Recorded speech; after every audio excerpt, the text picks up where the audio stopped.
Good morning, good afternoon, or good evening. Whatever time it is when you hear this message, I pray that you're poised to receive, to accept, and to respond to words of wisdom. Ashe. Last night I saw a clip of Iron Mike Tyson, and he was talking about how he used to cry before every match.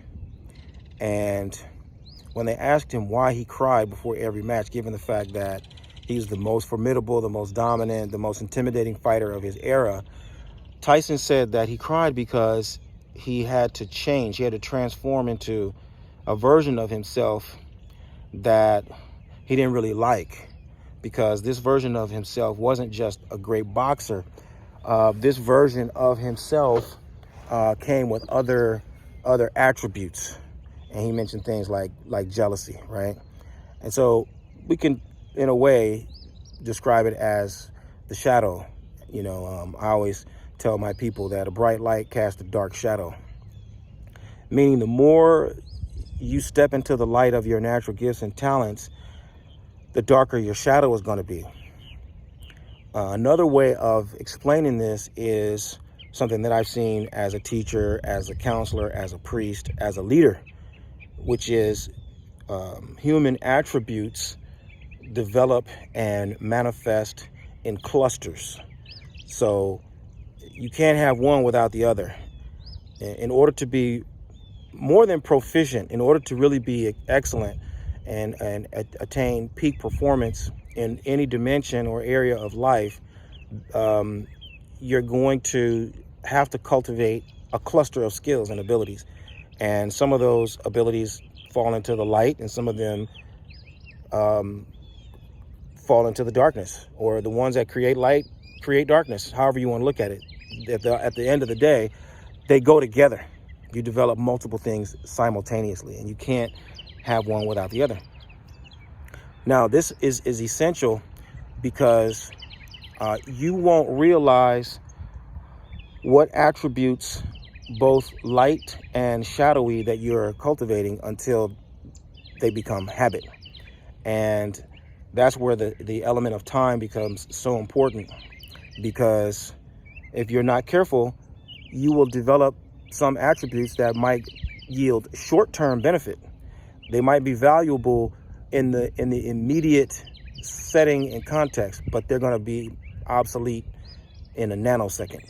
Like they're not going to sustain you or increase your standing over time. As a matter of fact, they become greater liabilities over time, right? Some attributes and habits are like super high interest. Let's look at it that way.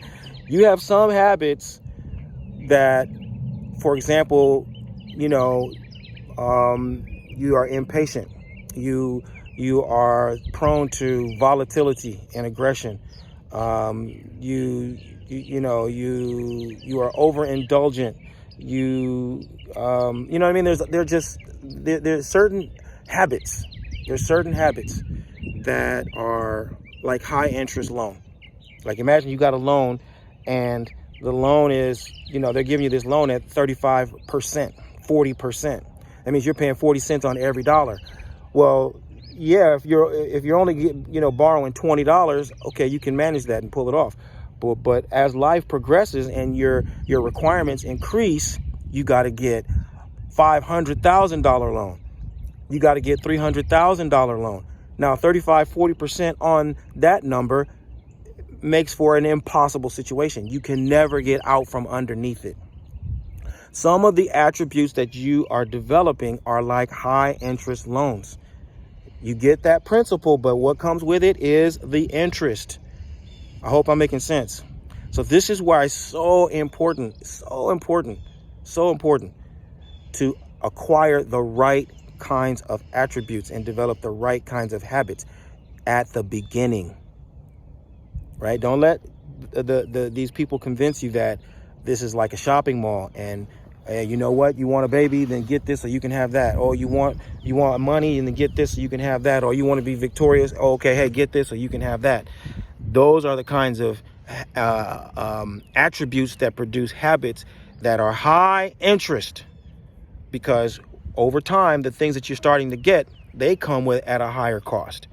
What really needs to happen is you start to cultivate the attributes that promote habits that are going to transform your life. These are habits and attributes that are naturally transformative. These are things that they're purging you and cleansing you and elevating you by habit. And likewise, you're not going to know as you're developing those either. It's going to be very difficult in the very beginning of your journey to understand why patience is so important. For example, why respect is so important. It just is going to seem odd, but you're not understanding that while you practice patience, you're developing 5 other attributes.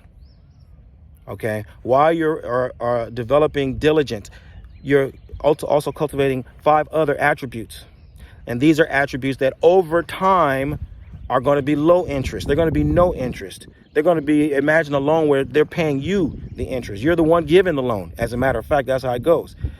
You become the one who's giving the loan, and then people are paying you back on top of what you've given them. It's a great analogy. It's a functional analogy. I don't want to say if it's a great analogy, but it's functional. You understand what I'm saying? So this is the key to my teachings. This is why it's so important what we do in the Orisha Lifestyle Academy. We're helping you develop the attributes that will grow and develop in clusters that over time will not only cleanse you and purify you, they will also increase your performance, your ability to deliver and manifest your vision into the world. And they'll do so in such a way that will produce income for you. Not necessarily financial income, but they will be beneficial to you. The world will be giving you back on top of what you have given them. So this is a lesson that I'm sending out to the leaders. If you're someone who wants to have a high positive impact on the world through positive influence, I want you to find out how Obafemi Origunwa and the Orisha Lifestyle Academy can help you take your practice and your life to the next level. Visit me at obafemio.com or orishalifestyle.com, and let's start working together to help you live the medicine that will heal your life and heal the lives of those who you are destined to serve. I look forward to working with you. Bye for now. Odabo.